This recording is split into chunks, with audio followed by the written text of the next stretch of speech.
Deja tus sueños en manos de Dios, es el título en esta hora. Proverbios 16:3, agradezco quien lo leyó y estaba viendo que están aquí puesto también.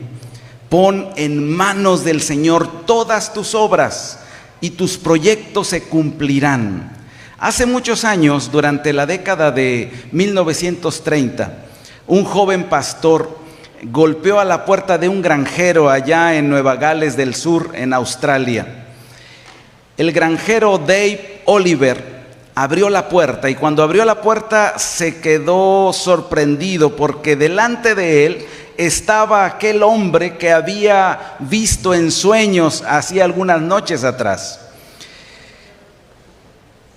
Este pastor, cuando lo vio, lo saludó, le pidió permiso de entrar a su casa y con gusto Dave lo hizo entrar. Se sentaron, conversaron y entonces el pastor le ofreció estudios bíblicos a Dave y a su esposa Dora.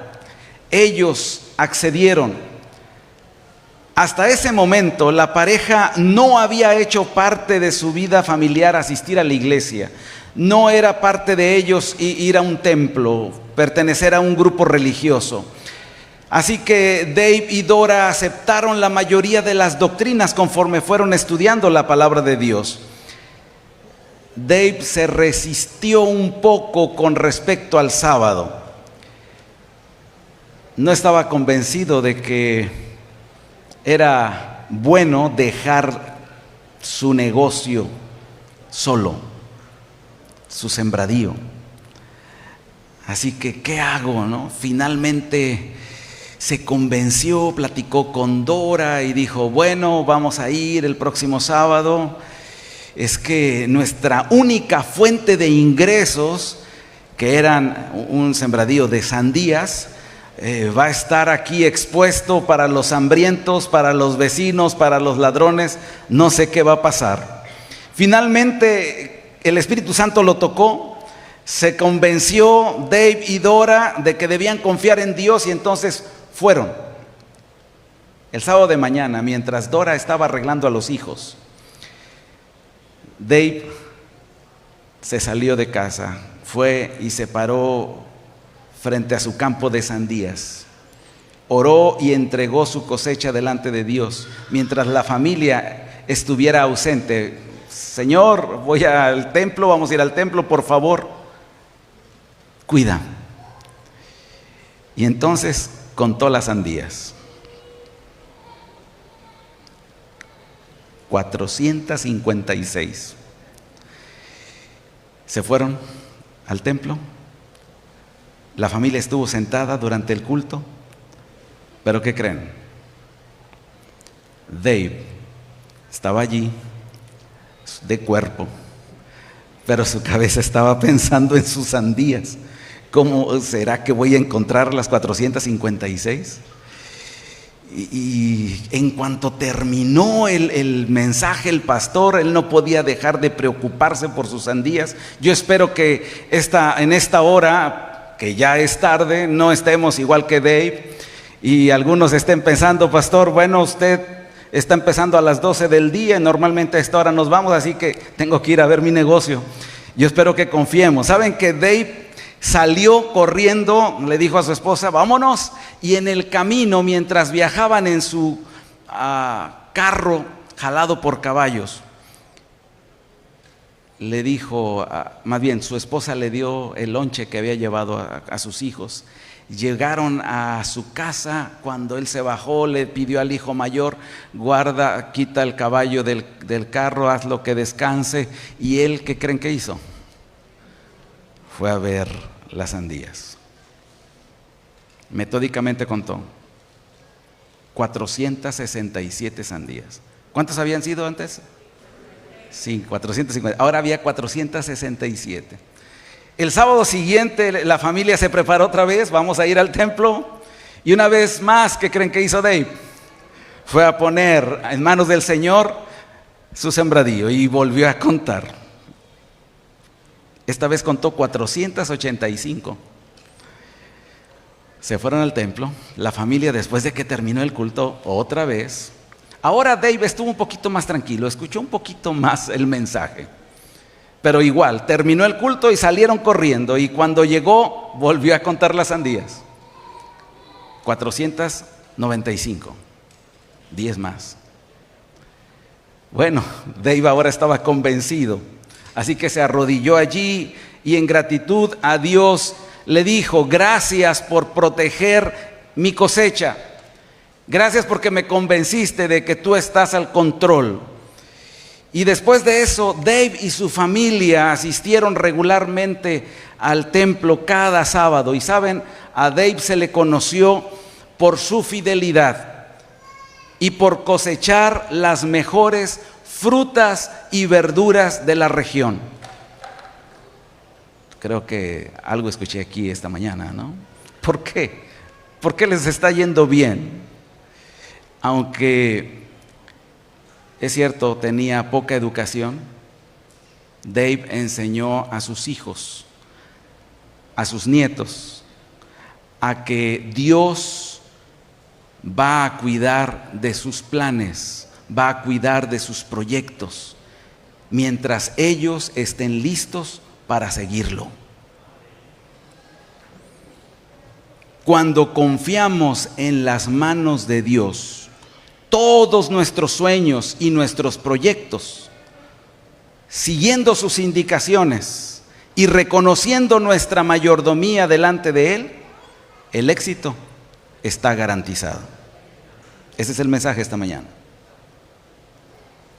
Dios es el proveedor. Continuamente, muy seguido, escuchamos hablar de la forma maravillosa en que Dios bendice cuando descansamos en Él confiadamente. Cuando lo hacemos, decimos muchas veces, nuestro socio. Cuando ponemos nuestra vida y todo lo que tenemos delante de su altar. Y el Salmo del Pastor es muy elocuente en cuanto a este asunto. Confiar en Dios significa que le entrego todas mis necesidades. Y por eso comienza: Jehová es mi pastor. ¿Y qué? Nada me faltará. Hace algunos años asistí a un campamento para hijos de pastores. Era director de jóvenes y era el secretario ministerial, y entonces me pidieron que, más bien como director de jóvenes, todos los directores de jóvenes estábamos involucrados en ese campamento. Y uno de los pastores, uno de los oradores, les dijo a los hijos de pastores presentes: digan conmigo: Jehová es mi pastor y nada me faltará. Y todos dijeron lo mismo. Repitan conmigo: mi papá es mi pastor y todo me faltará. Así que los niños con gusto gritaron eso también.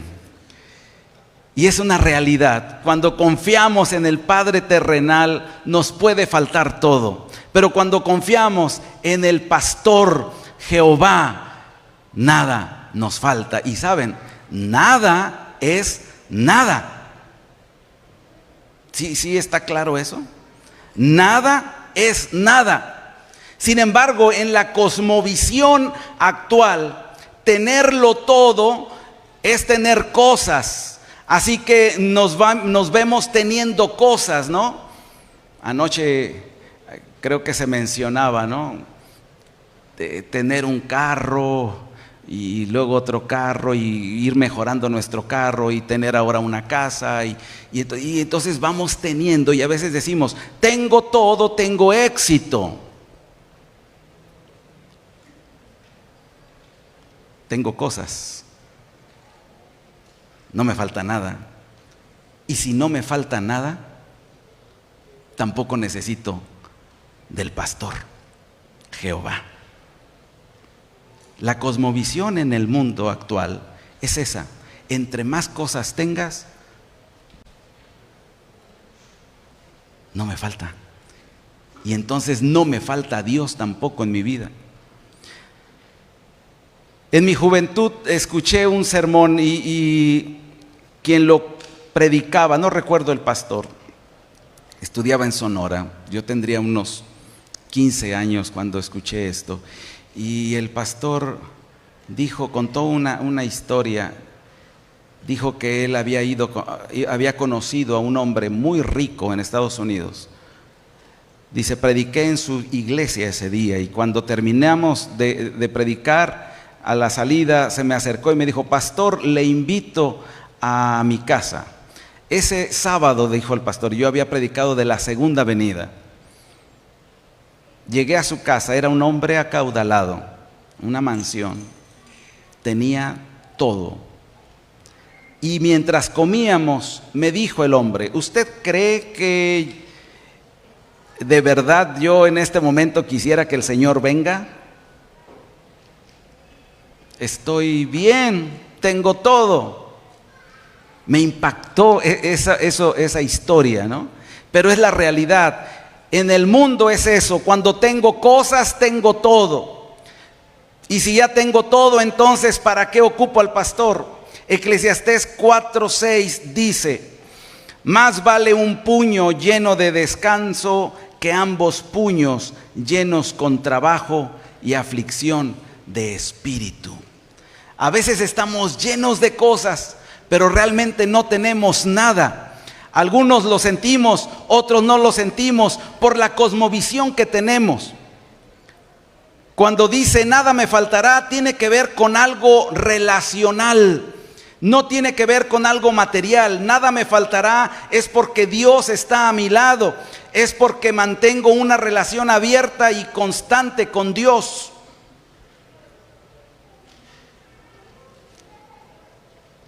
En muchas ocasiones he sentido la presencia de Dios así muy de cerca, diciendo, no tengo necesidad de nada. Esta mañana cuando veníamos para acá le dije a mi esposa, ¿tú te acuerdas qué estaba pasando hace un año exactamente? Le dije, hoy, un día como hoy. Y entonces empezó a hacer memoria y le dije, ayer, un año atrás, tuvimos mucha fiebre, viajamos de Ciudad Valles para Monterrey y viajamos con fiebre. Esa noche dormimos con fiebre. ¿Recuerdas? Sí, me dijo. Hace un año era viernes y todo parecía indicar que teníamos COVID. El sábado de mañana fuimos a hacer la prueba. O sea, mañana tendrá un año de hacer la prueba. Y entonces confirmamos que era COVID. Y de mañana en 8 se estará cumpliendo un año en que yo estaba ingresando al hospital. Y allí en el hospital, cuando no tenía nada, ni siquiera salud, lo tenía todo, porque Jehová como un poderoso gigante estaba a mi lado y así lo sentía.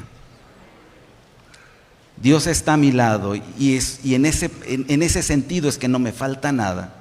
Porque si experimento amor y pertenencia, nada me falta. Y el amor es Dios, porque dice la Biblia que Dios es amor y le pertenezco. Por lo tanto, si tengo amor y pertenencia, no me falta nada y eso es lo más importante.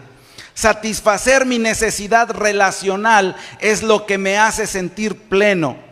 Si tenemos a Dios con nosotros hoy, hermanos, no tenemos necesidad de nada. Si partimos de esta base, podemos entonces adentrarnos al tema.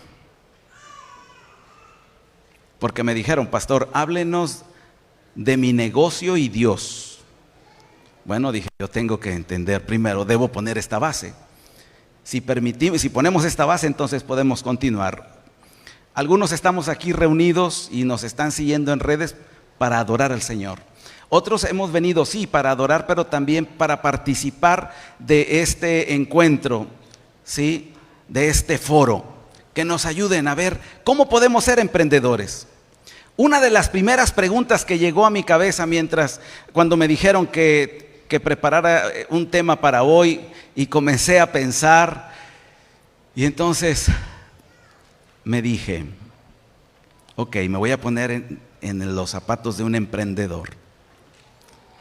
La primera pregunta que yo me haría es, ¿estoy listo para ser emprendedor? ¿Estoy listo para ser un empresario? Digo, porque todo el mundo quisiera ser un empresario y exitoso, ¿no? Pero ¿estoy listo para eso? Si pides una bendición a Dios, primero debes conocer tu potencial, debes conocer tus limitaciones. Jeremías 27, aquí lo tengo. Jeremías 27 dice así: me sedujiste, oh Jehová, y fui seducido. Más fuerte fuiste que yo y me venciste. Cada día he sido escarnecido, cada cual se burla de mí. Y entonces lo que quiero subrayar es, más fuerte fuiste que yo. Dios es más fuerte que yo. Debo de entender eso. Con la base que puse, debo entender, Dios es más fuerte que yo. Segunda de Corintios 10:13, San Pablo dijo que no nos gloriemos desmedidamente. No pienses más de lo que tú eres realmente. En el mundo, la cosmovisión es el humanismo, me dice que debo pensarme en grande. Piénsate en grande. Tú llegarás a ser lo máximo, tú eres lo máximo, nadie puede contra ti, tú lo puedes lograr. Pero la historia de Josafat nos muestra un claro ejemplo de lo que estoy tratando de decir. Y solo no voy a ir a la Biblia directo, pero segundo de Crónicas 17:12 dice que iba engrandeciéndose mucho. Josafat iba engrandeciéndose mucho, ganando victorias, estaba siendo fuerte, exitoso como rey. Me llamó la atención, dije, wow, bueno, tenía la bendición de Dios. Pero luego cuando llegamos al capítulo 20, en el verso 2, dice que ante una gran empresa, ¿sí? Una gran empresa, en este caso era una empresa militar, él dijo, en nosotros no hay fuerza. No está en mí, no es lo que yo soy. Sí. Cada vez que yo me paro a predicar, y a veces pensamos en la experiencia, sí. Mi primer sermón lo prediqué a los 14 años, 13 años tenía. No soy un gran orador, pero uno puede confiar en la experiencia. Tengo muchos años haciéndolo. Pero cada vez que me voy a poner a predicar, estoy en mi meditación orando y diciéndole, escóndeme, Señor, detrás de la roca, porque eres tú quien debe hablar, eres tú quien debe manifestarse. Y yo debo reconocer, en mí no hay fuerza. Y adelantito dice, no sé qué hacer. No sabemos qué hacer. El humanismo secularizado enseña que el centro del universo es el ser humano, son sus cualidades, son sus valores, dejando a un lado la teología de que Dios es el centro del universo y que de Él depende todo. Es verdad que todo requiere trabajo duro, es verdad que el esfuerzo, se necesita esfuerzo de nuestra parte, y muchas empresas en las que incursionamos y que incursionaron los personajes bíblicos dirigidos por Dios requirieron de esfuerzo. Es más, el consejo bíblico es ese: esfuérzate y ¿qué? Y sé valiente. Pero quiero decirte a ti que quieres ser empresario, que quieres emprender, no te hagas ilusiones, por favor. Wow, ya vine, escuché, me dieron consejos. Espérate, no te hagas ilusiones. Pastor, no llegarás rápido a tu meta. No, se requiere paciencia. De allí que es importante conocer mi potencial, reconocer mis limitaciones. Sigue las indicaciones de Dios. En la Biblia encuentra un concepto claro de la importancia de no tomar atajos. Cuando mi hijo se fue a estudiar preparatoria, lo llevé a Montemorelos. Nosotros vivíamos en Ciudad Victoria y en el camino le conté un cuento que había leído. No lo recuerdo, él sí lo tiene presente y cada vez que quiero recordarlo le hablo: oye, acuérdame de lo que te conté. Él lo creyó porque le pidieron un trabajo en la escuela y lo escribió. Y entonces el maestro le dijo: no, esto está mal, esto era tenías que hacerlo tú. No, pues es que esto es real, me lo contó mi papá. Pues sí, pero no es real. Ese alguien lo leyó en otro lugar, sí, y efectivamente. Y una de las lecciones que le había dicho ahí era: no tomes atajos. Y la Biblia dice: no tomes atajos. El claro ejemplo de Abraham. Dios le dijo: te voy a hacer de ti una gran nación, te voy a dar un hijo. Y él tomó un atajo cuando vio que no venía, y entonces se metió en problemas. No tomemos atajos. Sigue las indicaciones de Dios. Y entonces me preguntarás: pastor, ¿y entonces cómo saber la indicación que es de Dios en cuanto a mis proyectos? ¿Cómo le hago? ¿Cómo lo sé? Sabes, también en la Biblia es claro que Dios no siempre te da todas las indicaciones.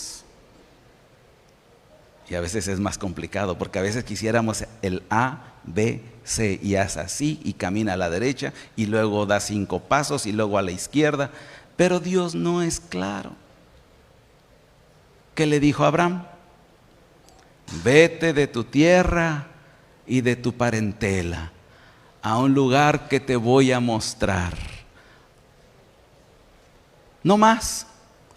No supo: camina hacia el sur, camina hacia el norte. No le dijo más. Y tú vas a encontrar en la Biblia que no hay, a veces hay historias así. Simplemente ve.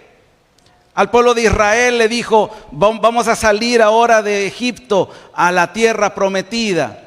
No le dijo: mira, te vas a encontrar con el Mar Rojo, no te preocupes, yo lo voy a abrir. Luego vas a llegar al desierto, no va a haber agua, no te preocupes, te voy a dar agua de la roca. No le dijo nada, simplemente le dijo: yo voy contigo. Emprende el camino. A veces esperar en Dios es la espera más difícil. Pero no tenemos nada que temer al futuro, a menos que olvidemos cómo el Señor nos ha ayudado en el pasado. ¿Qué va a pasar? Estaba en el hospital. El doctor, esa noche que llegué, me dijo: usted viene mal, me dijo. Mi hijo me había visto, él no me quiso decir qué tan mal estaba, simplemente me dijo: papá, te voy a llevar al hospital. Él había visto ya mis estudios. Te voy a llevar al hospital, ahí te van a atender mejor. Pero cuando llegué y el neumólogo me vio, me dijo: usted trae una inflamación terrible.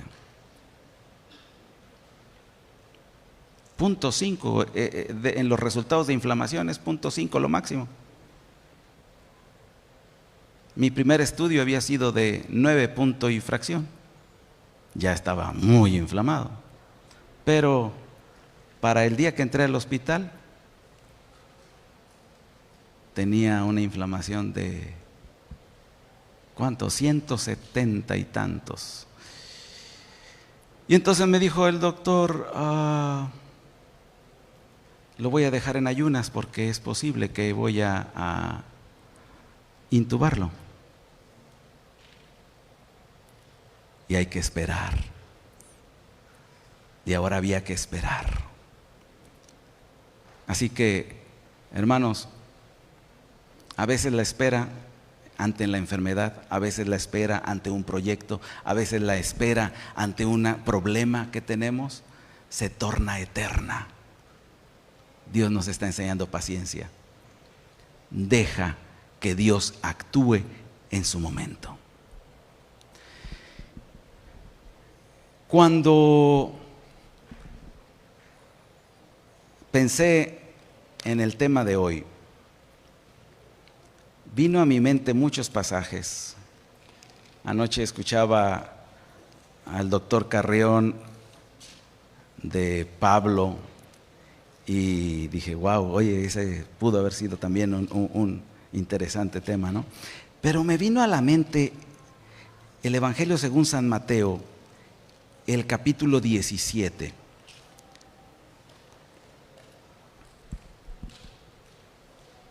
Verso 24 en adelante, lo voy a leer. Cuando llegaron a Capernaum, vinieron a Pedro los que cobraban las 2 dracmas y le dijeron, ¿vuestro maestro no paga los 2 dracmas?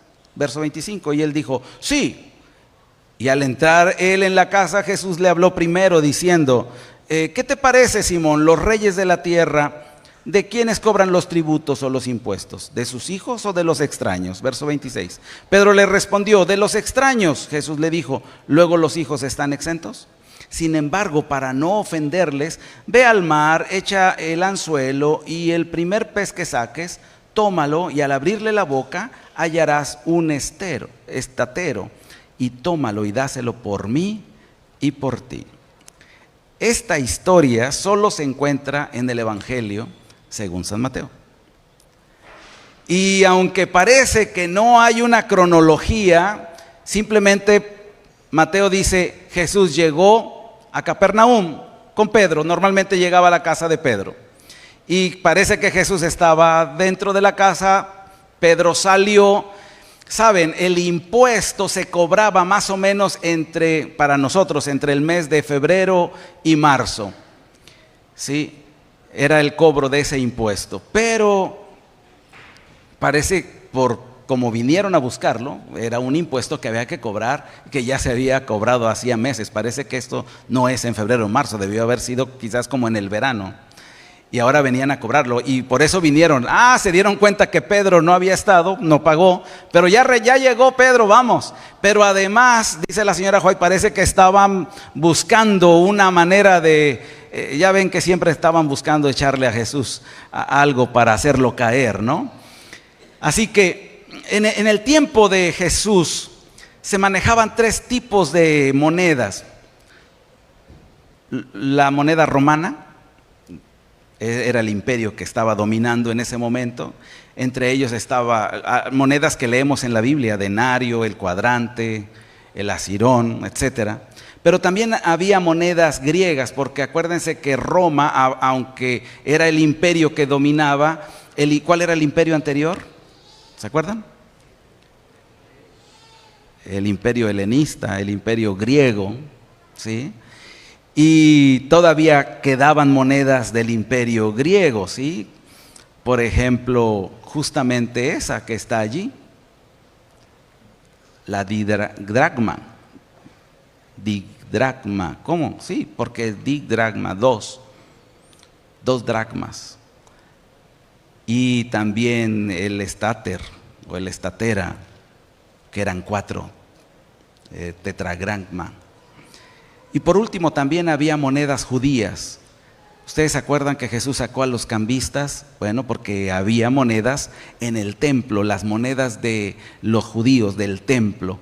Así que ahí estaban los cambistas, llegaban, traían monedas griegas o romanas y las cambiaban por monedas del templo para poder pagar lo que había que dar allí en el templo.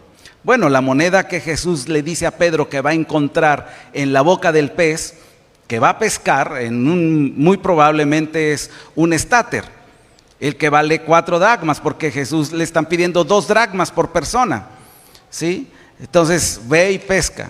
Ahora, el lugar de la pesca debió haber sido un lugar cercano a la casa, ahí en Capernaum. Y me llama la atención eso, hermanos, pesca con anzuelo. En el Nuevo Testamento es el único lugar donde se registra la pesca con anzuelo. Normalmente, ¿cómo pescaba Pedro en las historias? ¿Se acuerdan? Con redes. Pero Pedro pescó con un anzuelo. Y Jesús le dijo, ve y pesca con anzuelo. Así que quiero pensar que Pedro debió haber dicho, oye, es que para mí es más fácil, yo soy pescador, tiro la red, ¿no? Y listo, me lo llevo. Pero esto nos enseña algo. ¿Por qué traje esto aquí, esta hora? Porque, miren, cuando vamos a emprender, es más fácil hacer lo que yo conozco. ¿Sí? Me pregunté, a Jesús no pudo haberle dicho, Pedro, aquí traigo la moneda. Pudo haberlo hecho. O quería enseñarle algo de fe. Pedro, ve y haz un agujero detrás de tu casa y ahí encontrarás la moneda. Pedro, corta el árbol que está enfrente de tu casa y allí, cuando cortes el árbol, ahí va a estar la moneda. Ve a la cueva que está en tal lugar y allí entrando va a estar la moneda. Y me quedé pensando, dije, creo que eso pudo haber ocurrido. Pero Pedro era pescador y Dios le dijo, vas a usar tu mismo talento, lo que tú sabes hacer, vas a ir a pescar. Pero no vas a hacerlo como comúnmente lo haces. Y entonces esa es otra cosa que encuentro aquí. Hay que ser innovador. Pedro tiraba la red. Ahora vas a lanzar ¿qué? El anzuelo. Estaba leyendo y dice un comentarista bíblico que le llamaban el robo del pez. ¿Sí? Esos pescados esos peces andan en cardumen. Muy fácil, lanza la red y saca. Pero había que lanzar el anzuelo y robarte a uno de ese cardumen. ¿Sí? Innovador. ¿Qué sabes hacer, querido amigo? ¿Qué sabes hacer, querido hermano? Quizá allí está el negocio que debes emprender. Dios nos da habilidades, nos da dones para que le sirvamos, pero de la misma manera son dones que nos van a ayudar a suplir nuestras necesidades. Otra cosa que veo en esta historia es que debemos estar abiertos a la innovación, como lo dije hace un momento. Dios no tiene un solo método, hay muchas formas en que nosotros podamos emprender. Así que hay formas de sacar el pescado donde está el pescado donde está tu moneda. Hay que buscarla, hay que ver la manera. Dios suple nuestras necesidades, nos da un techo, nos da alimento, nos da vestido, pero también nos da para que podamos dar a otros y le podamos dar al Señor. Porque también le dijo, vas a sacar la moneda y vas a pagar por ti y por quién, y por mí. ¿Te das cuenta? Jesús, lejos de haber sido hostil con esa pregunta, cuando le dijo, oye, Pedro, dime, ¿qué va a pasar? ¿Le cobran o no le cobran al hijo? ¿Sí se dan cuenta? No es hostil, Pedro. Lo que Jesús está haciendo es poner el impuesto del templo en su verdadera dimensión religiosa. Aunque no aparece allí la palabra del templo, en este episodio sí aparece didracma. Y ciertamente se trata del impuesto del templo. Y yo dije, bueno, este era un impuesto del templo, ¿y de dónde? ¿Por qué? Si ustedes buscan, ya ven que la Biblia luego tiene concordancia, relativo, a ver de dónde. Y algunos comentaristas bíblicos dicen que esto viene de allá de Éxodo 30, donde Dios le dijo a Moisés, ve, cuenta a todos, vas a hacer un censo. Pero para evitar problemas y para salvar la vida, porque como que era un problema el asunto de censar, ¿sí? Para salvar la vida van a pagar cada uno un peso en plata. Obviamente que conforme pasaron los años, ahora tenían que hacer una moneda, y parece ser que esa moneda era lo que se calculaba en el impuesto que Dios había pedido. Así que el impuesto tenía la clara finalidad de rescatar sus vidas, dar un bien material de cierto valor para que Dios le respetara su vida. Se trata pues de un pago de expiación para los israelitas, una ofrenda del rescate, de salvación. Pero Jesús dijo, el Hijo del Hombre vino a buscar y salvar, ¿qué? Lo que se había perdido. Jesús estaba diciendo, voy a pagar el precio por ti y por todos. Ese precio que te da vida. Yendo hacia el final, quiero leer lo que dice el comentario bíblico. Este milagro sin duda impresionó a Pedro, comentario bíblico adventista, pescador de oficio, quien sabía cuán difícil era que un pez tuviera dinero en la boca, sobre todo la cantidad exacta que en un momento dado pudiera requerirse, y sabía además cuán pequeña era la posibilidad de sacar ese pez en el preciso momento en que se le decía que debía hacerlo. Cristo, dice, no realizó este milagro para beneficiarse a sí mismo, aunque la mitad del dinero era para pagar su impuesto. Pero el milagro tenía el propósito de enseñarle a Pedro una lección y de acallar a los recaudadores de impuestos, quienes habían procurado colocar a Cristo en la categoría del común del pueblo y de esta manera impugnaban su derecho a enseñar a la gente. Querido hermano, querido amigo, Dios no va a hacer lo que tú puedes hacer. Vuelvo a decirlo. Dios no va a hacer lo que tú puedes hacer.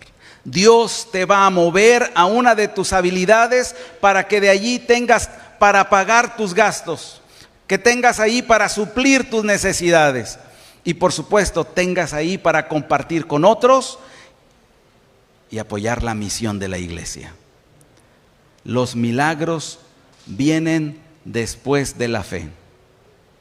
Las señales vienen después de la fe. Esto debe quedar claro. Si todo lo que dije se te olvidó, no te preocupes. Estas dos cosas que estoy diciendo. ¿Cómo, pastor? Sí. ¿Quieres ver un milagro en tu vida? Comencemos pidiendo fe. Construye para que Él venga, realiza para que llegue. Hay que hacer para ver los milagros. Estos vienen después de actuar. Tienes que actuar. Dios le dijo a Moisés, di a los hijos de Israel que marchen antes de que el mar se abriera. Dios le dijo a través del profeta a la viuda, ve y trae vasijas para que se llenen de aceite. Antes de que hubiera aceite, Dios le dijo a Noé, haz un arca para salvarte. Antes de que viniera el diluvio, Dios le dijo a Pedro, ve por el pez para que tengas cómo pagar. No le pidas a Dios que haga lo que te corresponde hacer. Comienza con un paso de fe y verás que Dios te acompañará. Ser emprendedor no es fácil, hermano. Ser empresario es de valientes y ser exitoso es de sabios. Todos los que se han decidido a entrar en el mundo empresarial se han enfrentado a grandes temores. Las empresas de Dios están formadas o están creadas sobre una roca hecha de fe, hecha de esperanza, de amor y de esfuerzo. La perseverancia es una de las mayores virtudes y rendirse no está en los proyectos de Dios. Que el Señor nos ayude a ser cristianos emprendedores, confiando en sus promesas, caminando en sus estatutos, dirigidos por el Espíritu Santo con la cosmovisión correcta. Hashtag para los que nos siguen, mis proyectos en sus manos. Que el Señor nos bendiga.